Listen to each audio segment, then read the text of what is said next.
Sementara itu, pemirsa, pemerintah pusat melalui Menteri Keuangan memastikan akan melakukan penambahan dana transfer keuangan daerah tahun depan. Dengan hal ini, Gubernur Sumatera Selatan Herman Deru saat dijumpai mengungkapkan jika penambahan dana TKD akan dipergunakan untuk pembangunan.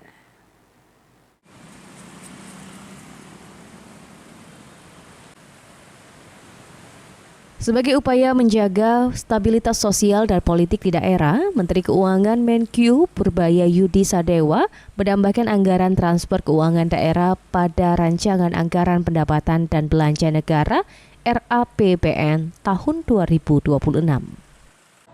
Atas hal tersebut, Gubernur Sumatera Selatan Herman Deru yang dijumpai mengatakan penambahan TKD yang diberikan Menkyu kepada daerah menjadi sebuah penghargaan bagi daerah yang kebutuhannya cukup besar dalam hal pembiayaan dalam aspek pembangunan. Namun menurut Deru, dana yang disiapkan dalam RAPBN untuk belanja daerah nantinya masih akan dibagi kepada 38 provinsi dan 514 kabupaten kota di Indonesia.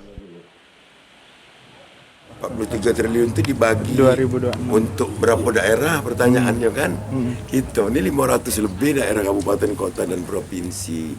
Tapi apapun itu adalah sebuah penghargaan bagi daerah, di mana Pak Menkyu tahu begitu besar kebutuhan daerah akan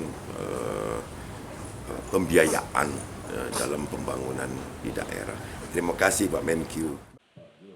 Adanya penambahan TKD, maka alokasi TKD naik dari Rp649,995 triliun di RAPBN 2026 menjadi Rp692,995 triliun.